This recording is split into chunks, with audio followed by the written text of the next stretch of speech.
ఏం చేస్తున్నారు మన వాళ్ళు? చనిపోయిన వ్యక్తి ఆ శవ పేటికలో బైబిల్ పెట్టి పాతి పెడుతున్నారు.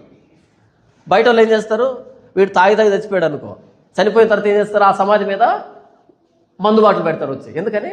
తాగే అలవాటు ఉందంట. మరి రాత్రిపూట వచ్చి తాగుతాడేమో మనకు తెలియదు. ఆకు ఒక్క వేసుకునే అలవాటు ఉంటే ఆకు ఒక్క తీసుకొచ్చి ఆ సమాధి మీద పెడతారు. లేకపోతే మాంసం తినే అలవాటు ఉంటే మాంసం వండుకొని వచ్చి మా నాన్నకి ఇష్టమైన మాంసం ఆయన తింటాడు. ఇప్పుడు సరే, వాళ్ళకి అది న్యాయమే. మన వాళ్ళు ఏం చేస్తారు చెప్పండి? ఆయన చదువుకుంటూ ఉన్న బైబిల్ అంటది. ఎప్పుడు చదివాడు పాపం? చదివి ఉంటే మీరెందుకు అలా తయారవుతారు? ఆయన చదివింటే మీరెందుకు అలా తయారవుతారు?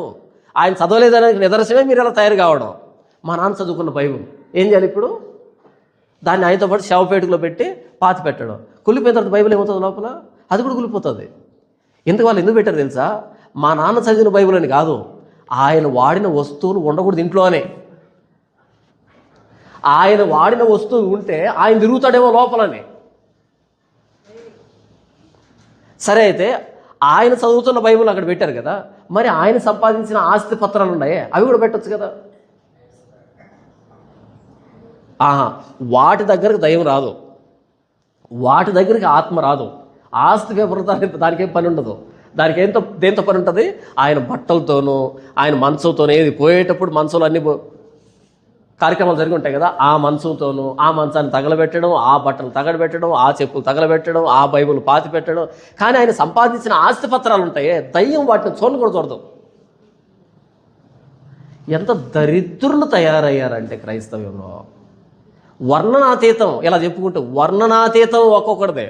మరలా ఇలా చెప్పామనుకో, చూడు క్రైస్తవులు విమర్శించుకుంటే క్రైస్తవులే విమర్శించాలి, విమర్శించక ఎన్ని దరిద్రాలు వస్తున్నాయి. విమర్శిస్తేనే వాస్తవం బయటకు వస్తుంది. ఆ రోజు యాకోబు కుటుంబీకులు ఫిలిష్తీయుల వలె మంత్రప్రయోగం చేస్తున్నారు. ప్రవక్త నేసే ఎందుకు రాస్తున్నాడు ఈ మాట? చెప్పకపోతే వాళ్ళకి అర్థం కాదు. స్కెవా అనే ప్రధాన యాజకుడి 7 మంది కొడుకులు యాజకత్వం చేయకుండా మంత్రోచ్చారణ చేస్తున్నారంట.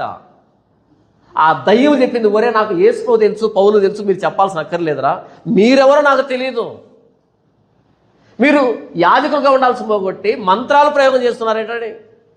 బట్టలు తీసుకొట్టిన వాళ్ళని రక్తాలు కార్చుకుంటూ పరిగెత్తుకుంటూ వెళ్ళారు. ఈరోజు కొట్టే వాళ్ళు లేక హద్దు ఆపు లేకుండా తయారయ్యారు.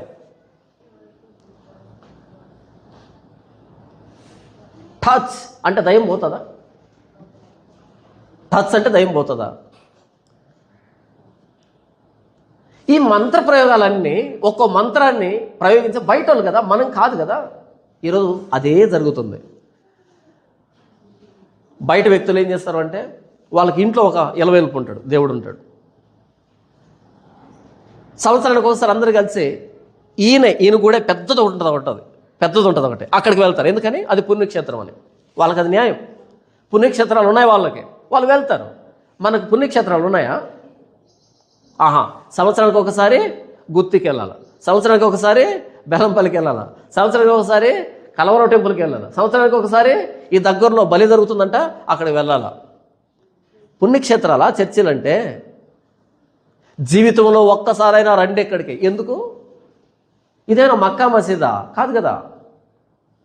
ఇప్పుడు ముస్లిం సహోదరులు ఉంటారు, వాళ్ళకి అదొక యాత్ర, హజ్ యాత్ర. వాళ్ళు వెళ్ళాలి జీవితంలో ఒక్కసారైనా. ప్రతి ముస్లిం వాళ్ళకి అది రాశారు. మనకు రాశారా? జీవితంలో ఒక్కసారైనా బెల్లంపల్లికి రండి, జీవితంలో ఒక్కసారైనా కలవరం టెంపుల్కి రండి అని రాశారు బైబుల్లో. చెట్టు కింద కూర్చొని వాక్యాన్ని ధ్యానిస్తే వాక్యం కాదా? ఇవన్నీ అన్య సంప్రదాయాలు వచ్చే క్రైస్తవులకి మనకు తెలియకుండానే.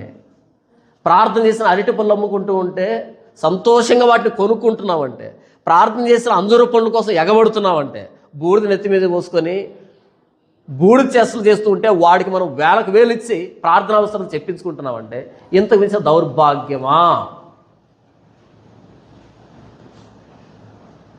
బయట వ్యక్తులు ఏం చేస్తారు? ఆ గుడికి వెళ్ళి అర్చన చేయించుకుంటారు వాళ్ళ పేరు మీద. ఆయన అర్చన చేసి నెత్తి మీద శటకోపం పెడితే ఓకే, మాకేదో జరిగిపోతుందని వాళ్ళు అనుకుంటారు. వాళ్ళ సంప్రదాయం అది. మనం ఏం చేస్తాం? పాస్టర్ దగ్గరకు వచ్చి పాస్టర్ గారి నెత్తిని చేయబెట్టాలి కదా.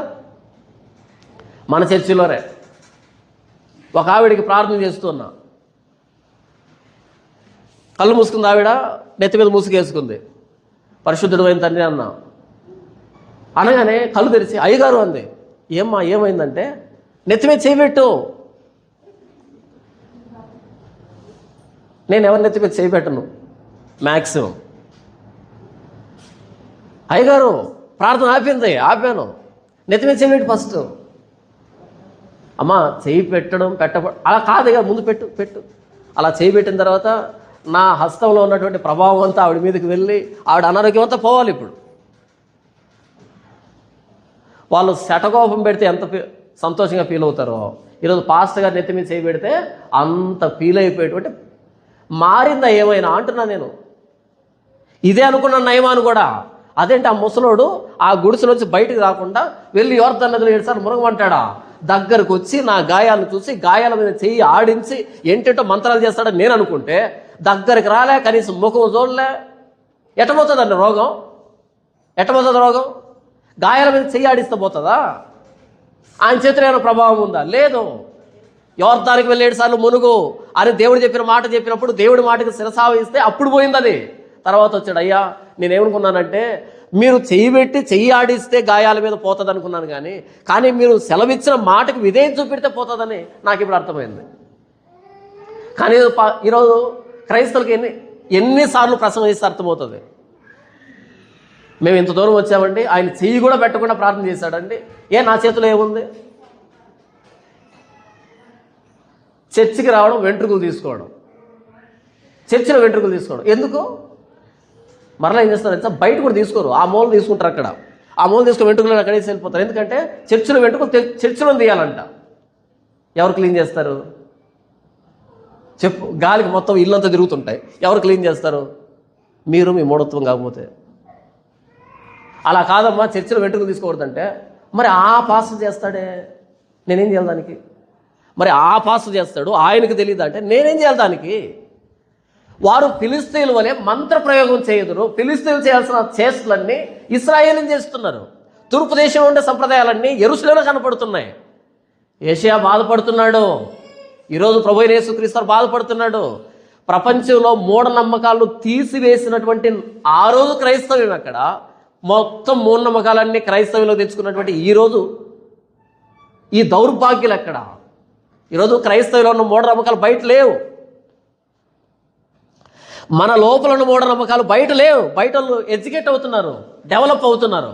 లోపల మనోళ్ళు ఆయన తానా అంటే వీళ్ళు తందానా, అంతే.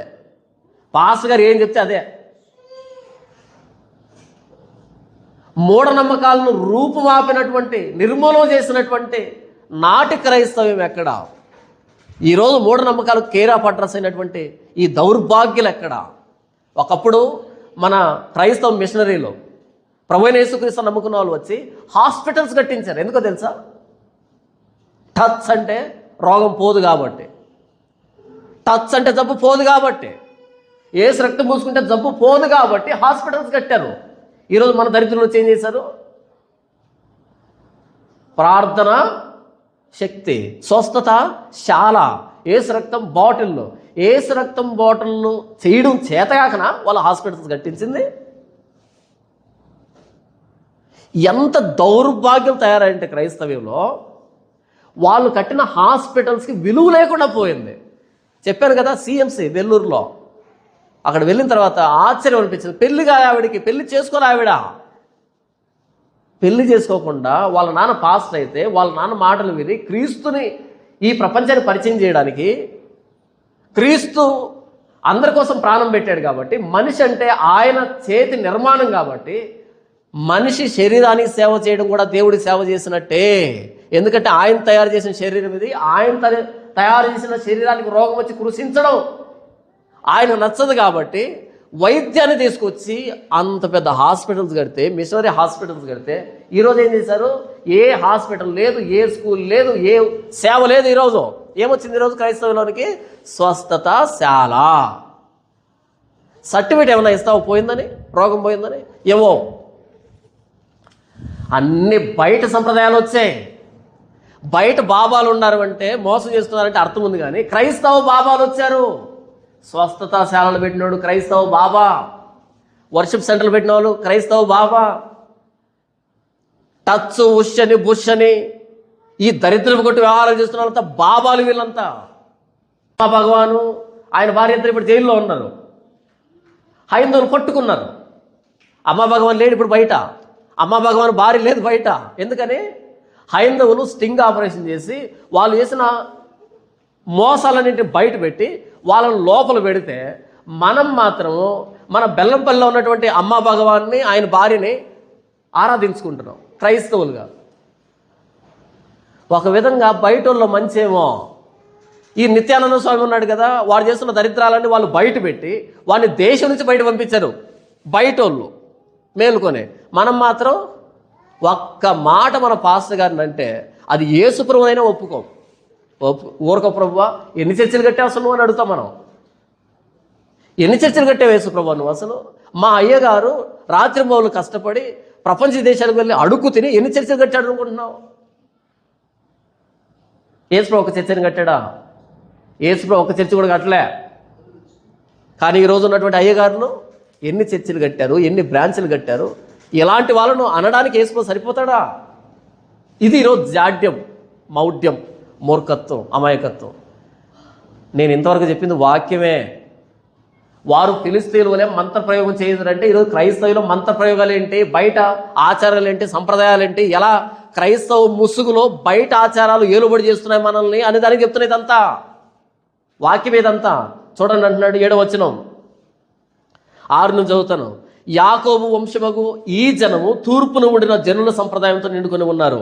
వారు ఫిలిస్తీన్ల వలె మంత్రప్రయోగం చేయుదురు, అన్యులతో సహవాసం చేయుదురు కనుక నీవు వారిని విసర్జించి ఉన్నావు.